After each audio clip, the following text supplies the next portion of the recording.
timeless reading po ito. Kung kailan nyo lang ito makita, yun ang tamang oras. Salamat po. Ano ang plano ng person ko sa future namin? Kung ikaw yung may third party yung person mo, kung may third party ang person mo para sa itong reading na to. Ngayon, talagang ang energy na to ay ang person mo, ang sitwasyon na to ay nagpapakita po, na ang energy mo ay lagi kang balisa, laging umiiyak, nalulungkot, o may mga bagay na pinagsisisihan, o ipinaglalaban pa rin tong energy o pagmamahal sa person mo, na ngayon ay labis-labis mo po, na talagang hindi maunawaan kung bakit nangyari sa inyo ng person mo ang connection na to, Parang andoon yung kapabayaan pagdating sa connection, kaya parang sa reading na to, ay nakikita natin na talagang dumating sa panahon na na-stuck ka na dito sa energy o sa sitwasyon ninyo ng person mo, Kahit meron siyang mga plano na bagong plano na tinatanaw para sa hinaharap nyo, o ang dahilan kaya siya nasa malayo o LDR connection ang meron sa inyo ay dahil para sa inyo, para magkaroon kayo ng progress o paglago, o prosperity para sa inyong pamumuhay, na naging matatag ka, at nagpakatatag, Sinabi nga dito na talagang kahit malayo yung lungkot, ay binigyan mo talaga ng katapangan, para mapaglabanan sa pang-araw-araw, ng buhay mo, na hindi kayo nagkikita o nagkakasama o madalang magkausap ng person mo. Dahil ramdam mo pa rin yung pagmamahal at harmony, ng connection ninyong dalawa, dito sa partnership na meron kayo, Pero all of a sudden, na biglang nagbago po, na parang bigla kang na-isolate dito sa connection meron kayo, na pinagdaanan mo, na parang ang low ng energy niya dito sa connection, na parang ikaw na lang, ang nagmamahal, at parang feeling mo may third party dito sa connection na to, Kaya parang di nasusuklian yung pagmamahal, effort mo na ginagawa, na parang andoon po yung mga pagsisisi mo na nangyari sa inyo o nangyari sa connection ninyo, yung ganitong disappointment, Kaya mas nakapokus ka ngayon, sa kalungkutan at sa mga tanong na meron pa bang mangyayari sa connection namin, o may plano pa ba ang person mo para sa buhay ninyo, Dahil nga LDR po kayo, parang ngayon po, nagkakaroon po ng mga bagay o mga sitwasyon na itinatago, pati emosyon po ng person mo, itinatago niya na po, At hindi mo na mahulaan, o hindi na maunawaan na ang kanyang mga nararamdaman, parang itinatago niya na, parang andoon po, talagang naging parang dinadaya ka na niya, sa totoong emosyon niya, sa totoong nararamdaman niya. Kaya kailangan mo pang pakiramdaman o bigyan, ng higit na atensyon ang connection ninyo ng person mo, At nawawalan ka na rin po ng pag-asa, parang andoon na po, yung parang walang kaplano-plano pagdating sa connection ninyo.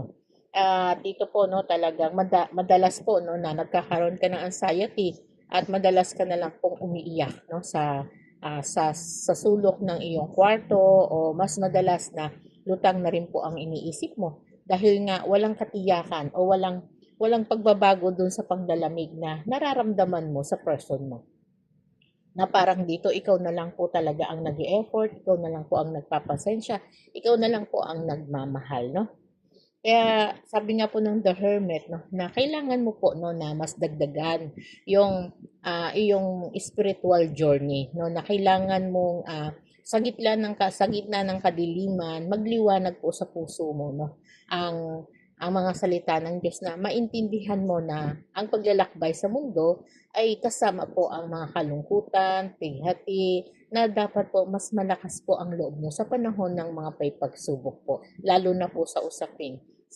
mag-asawa o sa usaping magkarelasyon, At ito, na-feel natin, na mayroong isa na gusto ng sumuko, at gusto ka ng isuko na pero dinadaya ka pa rin po ng matatamis na salita, no? At yung matatamis na salita ay nagbibigay po ng dahilan, no, para mas hindi mo makilala ang sarili mo, no? Dahil dinadaya ka nga at ayaw aminin na wala na siyang pagmamahal o wala na siyang puwang sa puso mo, no?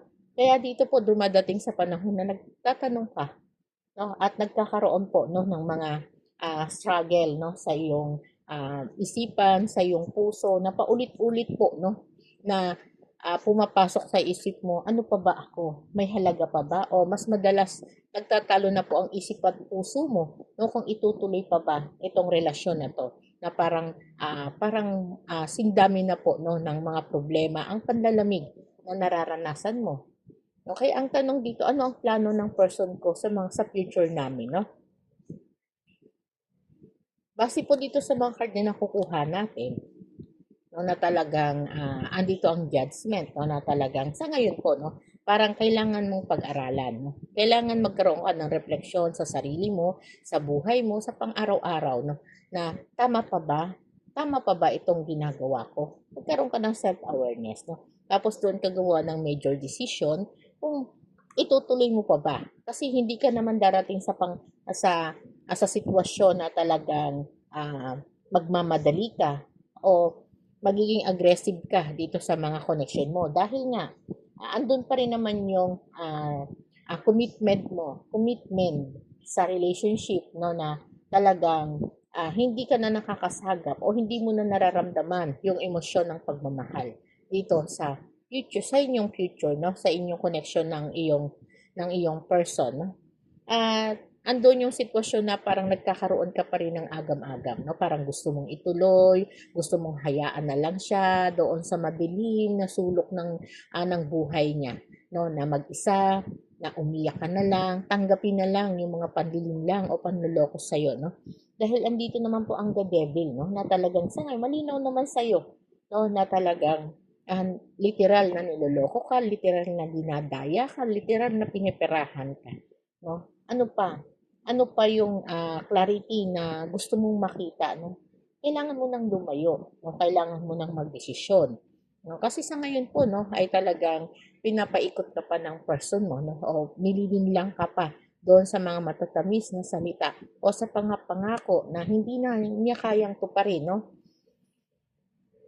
At sa ngayon, no, ano nga ba? Ano ang plano ng person ko sa future namin?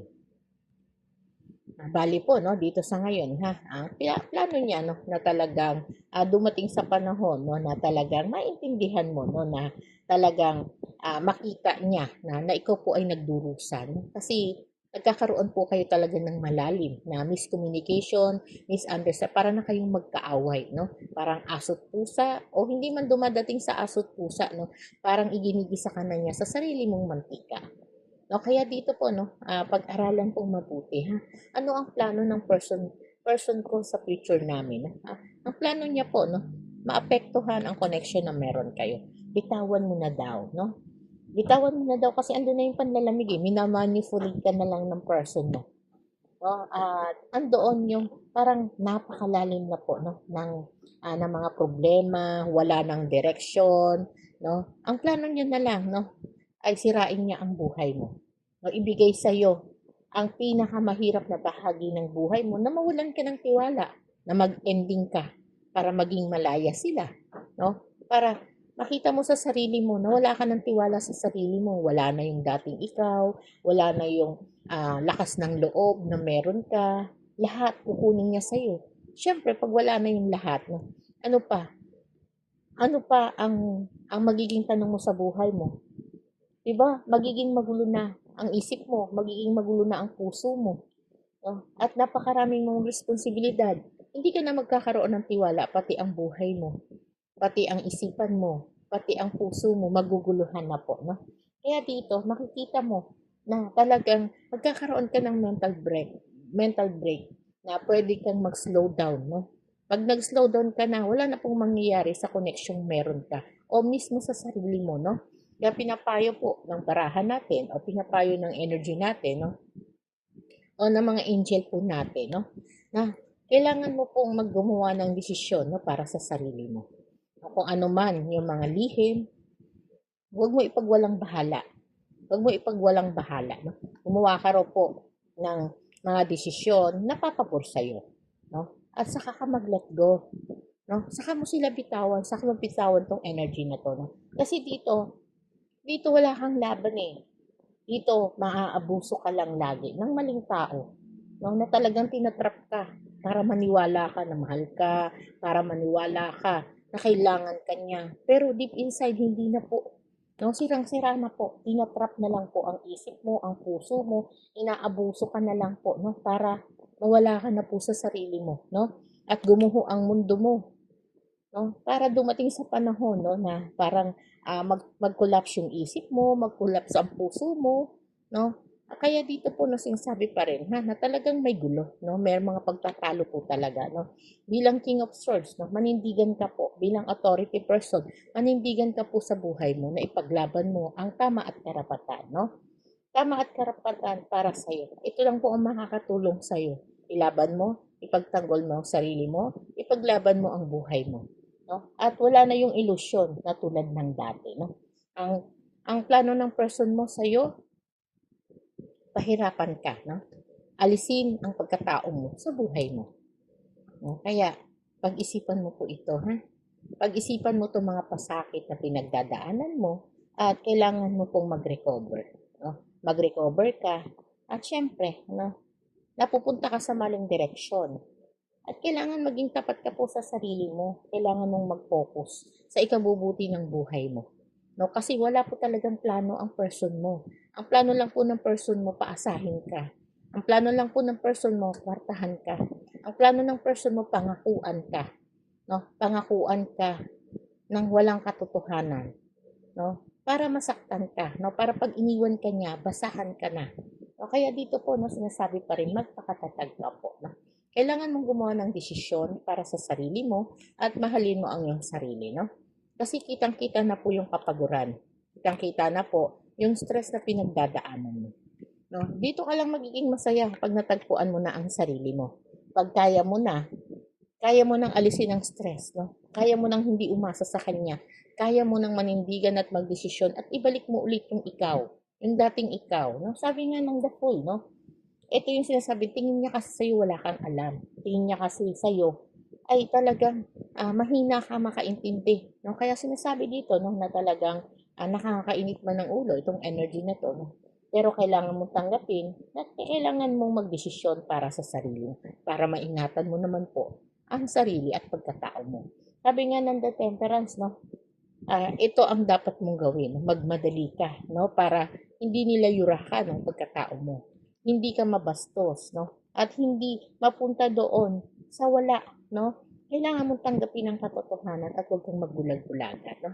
Dahil doon mo lang matatagpuan ang totoong sarili mo, no. Ayun ay karunungan, no, karunungan na magpapakita na ikaw, na ikaw, yung dating ikaw, no? Na maniwala ka sa sinasabi ng puso mo na mayroon kang dapat ipagmalaki, mayroon kang dapat ipakita sa kanila na ikaw yung tipo ng tao na dapat minamahal, inaalagaan, binibigyan ng mga pangarap para maging masaya ka, no? At syempre, alam mo naman sa sarili mo na maraming dahilan no, na naging success ka sa buhay mo bago siya naging bahagi ng buhay mo. No, kaya ibalik mo po yung dating ikaw, no? Ano ang plano ng person ko sa iyo? Wala po, no? Pahirapan ka. Kaya hanapin mo po ang sarili mo kung saan ka mas magiging masaya. Okay po, salamat po, no? Sa mga gusto magpa-private reading, nasa description ang link at everyday kami naka-live sa TikTok. Salamat po.